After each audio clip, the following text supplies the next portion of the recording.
Hello everyone and welcome to this week's episode of The Green Room. In The Green Room, I get to unpack all those great stories and anecdotes and the business lessons I learn in talking to business owners just like you every single day. So sit back, relax, buckle up and enjoy this week's episode of The Green Room podcast.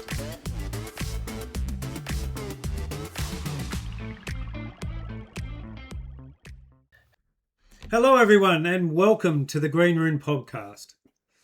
I can't remember too many of my clients over the journey saying to me, Chris, I love being too busy to do the things I enjoy. I really can't. But yet, when I look at how most of us behave, here we are. So today's podcast is really unpacking, are you fair income about building a successful business? Not the one you talk about at networking events or at home or at business awards, but the one your diary proves you're actually building. Let me tell you about Sharon. So Sharon hasn't opened her diary in 3 weeks. She doesn't need to. She already knows what's in there. Quotes to send, invoices to chase. There was a staff dispute she's been, getting to, a fire that isn't hers to put out, except somehow it always ends up in her hands. Sound a bit familiar? Sharon calls this running the business. I call it the business running Sharon. So ask Sharon what she wants and she'll tell you straight away. More profit, more freedom, less stress. A business that works without her standing under it, holding up the roof. Great ambitions, good ambitions. And to be frank, every owner I meet has pretty much the same list. The problem is nobody's diary matches that list. I love being too busy for the things I love, said no one ever. And yet here we are, a whole generation of business owners quietly living a life they'd never admit to choosing. We tell ourselves next week is when it's going to change. Next week we'll work on the business, not just in it. Next week never arrives. It just gets busier. Eventually you look up and you realise you haven't built a business. You've built yourself an exhausting job with the responsibility and obligation of an owner. I was listening to a really great podcast last week between Mel Robbins and she was interviewing Seth Godin. Now, I really enjoy Seth Godin's stuff. I really enjoy his perspective on things. It's always got a flip. It's always got a quirk. It always comes from a different angle to what you expect. And she was talking about, she created this granola, a muesli. And she'd been giving it out to her clients and they just loved it. And she'd been giving it out to family for Christmas presents and they really loved it too. And she was asking Seth Godin, should I or shouldn't I start a business? This is a really good product. People are telling me I should start a business. And he asked a couple of really pertinent questions. He said, do you love making granola? She said, oh, absolutely. It's awesome. It's one of my favourite things to do. And he said, well, if you love making granola, the worst thing you can do is turn that into a business. And he spoke about, because the fact is when you make granola as a business, the last thing you'll be doing is making granola. You'll be filling supply chains. You'll be doing logistics. You'll be trying to find infrastructure to make the product. You'll be negotiating packaging. You'll be negotiating shelf space, a whole range of things that have absolutely nothing to do with granola. So my suggestion, said Seth, is that you enjoy your hobby, keep it a hobby, and when you want to create a business, you go and create a business, understanding that creating a business is all those things. And I thought, gee whiz, that actually makes a bit of sense. And for many of us, when we start our business, we start doing those things we love, but quite quickly we realise that those things we love actually turn into a job, if you like, those things that we have to do to make the business sustainable. And we get caught in that endless loop of operational imperatives that really quite often might have nothing to do with why we got into business in the first place. But we tell ourselves next week it'll change. Next week we'll work on the business, not just in it. But as we all know, next week never arrives. It just gets busier. Eventually you look up and realise that you haven't built a business and that serves you. And if you're honest, your books have been telling you this for years. I don't know about you, but I have a decent pile of half-finished books sitting on my bedside table and queued up in my Audible app. there's no shortage of information. Like Michael Gerber, in his great book from decades ago called The E-Myth, love it. A great place to start with every business book. That's a really good one around creating systems. And every mentor worth listening to has had some version of it since. Businesses grow when owners deliberately build systems and develop people, not when they simply survive today's workload, one fire at a time. Another podcast I was listening to that I really loved, it was really interesting. I listen to Stephen Bartlett's Diary of a CEO podcast quite often, and this was an interview with Molly Bloom. You might know Molly Bloom from the movie Molly's Game, where she was in LA. She was quite young. She was a hostess in a poker game, one of the biggest poker games in LA, with businessmen and movie stars and the whole thing.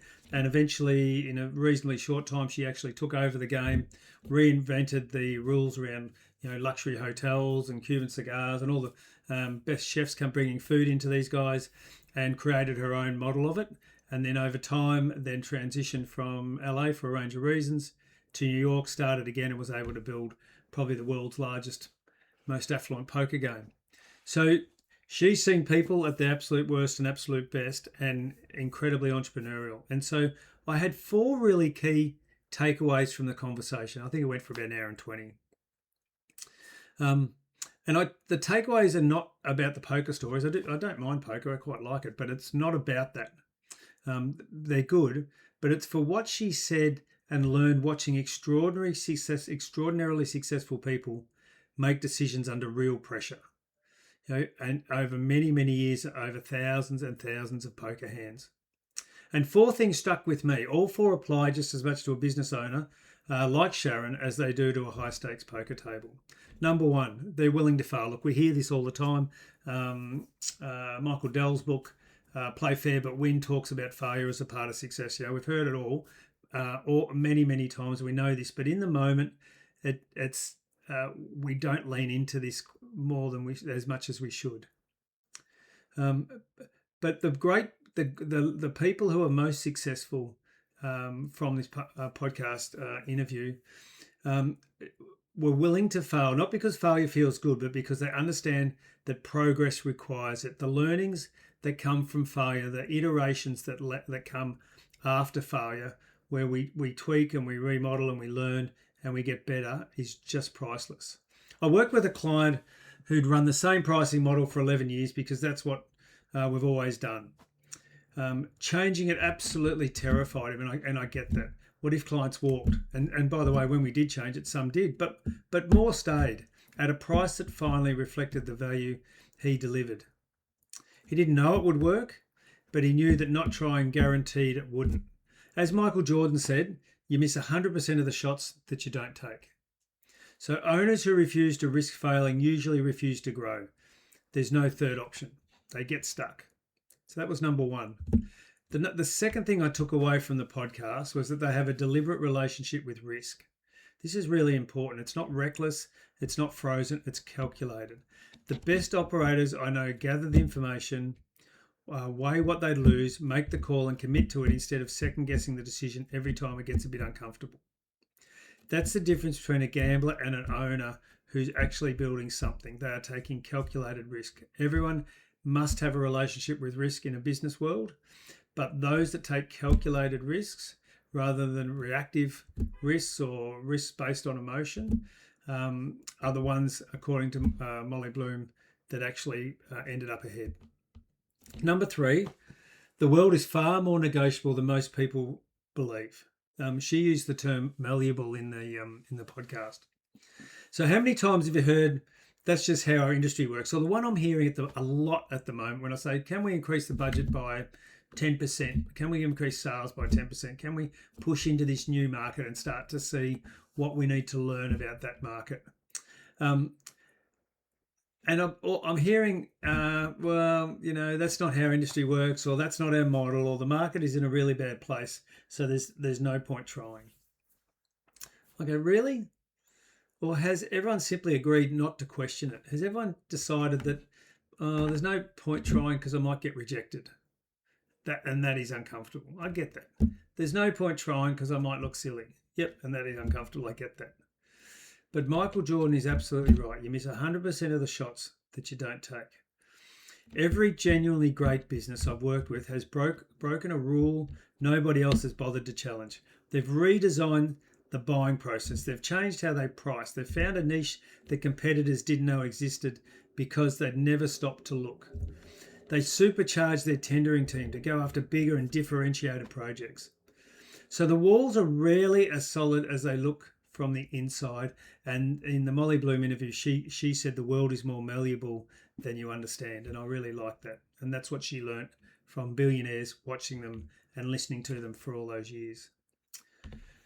Number 4, they persist, often in small, unglamorous ways. This was one of her big ticket items. Business success is almost never one brilliant decision. It's hundreds of ordinary ones repeated long after they stop feeling exciting. So success can feel a bit boring, to be honest. Once we put something in place, we stay the path. And then if it's not quite working, we iterate it, we learn, we go again. Decisions made where your feet are in the moment and against the context of a bigger picture. So instead of being down in the weeds, we're present where our feet are. We're making decisions in the moment, but we're making it against the context of a much bigger, longer game. Tony Robbins, who I think might have borrowed this from Bill Gates, said that we overestimate what we can do in 1 year, we underestimate what we can do in 5 or 10. And that's true, absolutely true. So when we make decisions in the moment, present where our feet are at, against the context of a bigger picture, we can get more perspective. We can really start to move towards the different business, the different lifestyle, the different outcomes that we want to achieve, whether that be delegating, training, coaching, challenging, or exposing the team to more complex scenarios, whilst having the courage not to rescue them. Then we do it again next week and the week after. And in doing that, we are exposing our team to critical thinking, thinking more like how we would solve things, so that one day you wake up and tasks that used to be yours and yours alone are now handled by the team at a high level, because we've exposed them to those scenarios. We've coached them, we've challenged them, we've trained them, and we've been brave enough not to step in and rescue them all the time, which is where many of us want to be. One of my clients, I call him Damien, used to answer every phone call himself. He quoted every job himself. He signed off every invoice. You know the one. If you'd asked him, he'd said he was hands-on and he wanted to lead by example. This is one I hear a lot with leaders, is the lead by example piece. I want to be seen to be that hands-on owner, that hands-on boss that others want to follow. But what he actually was a bottleneck. Everything had to stop at his desk, and sometimes it took ages for it to come out, which frustrated his team. 18 months of deliberately building, not servicing or rescuing the business. He hired a GM, he rebuilt his pricing, he stopped being the answer to every question his team could learn to answer themselves. 18 months later, revenue was up, margin had grown, and he took his first 2-week holiday in over a decade. Phone off, GM running the shop, business still standing when he got back. He didn't answer one email. Damien didn't get lucky. He practiced the 4 disciplines that we've just spoken about from the Molly Bloom interview. He was persistent. He knew where he wanted to get to. He understood that the world was more flexible and malleable and was more negotiable than people understood.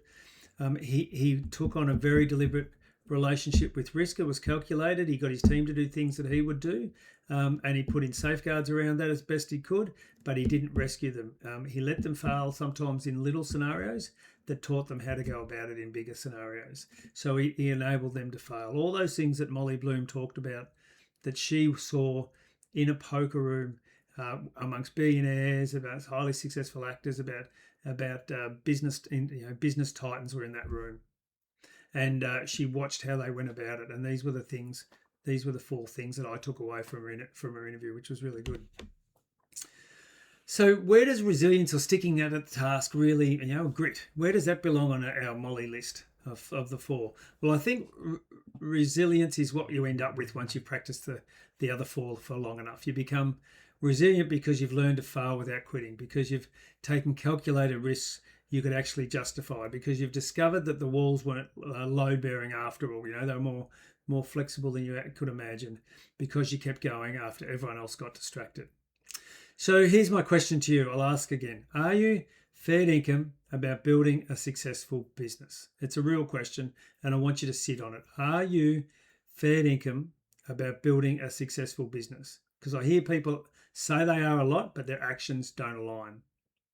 Not the one you talk about at the pub or at business networking events or at home or at business awards, the one your diary proves you're actually building. Every hour this week, either built you a business you can run without you, or reinforced a job that can't survive a day without you in it. What actually happened in that last week? What have you done? Have you built a business that can run without you, or reinforced a job that can't survive a day without you in it? I love being too busy for the things I love, said no one. But look at your diary, and here we are. So here's my challenge to you. What do you really want? Do you really want to build a successful business? Or do you want to own a job inside of a business that you own? Up to you. But if you want to build a successful business, then the 4 things that Molly Bloom talked about, having seen all of these poker hands, all of these high profile individuals, all of these very successful people, and what she learned over many, many, many years in observing them, I think is super valuable for all of us. Hey, if you're interested in learning more, or you want to reach out and have a chat, please feel free. I'd love to book a discovery session with you if you would like to know more about what I do and how I work. Thanks for listening, and I'll see you all next week.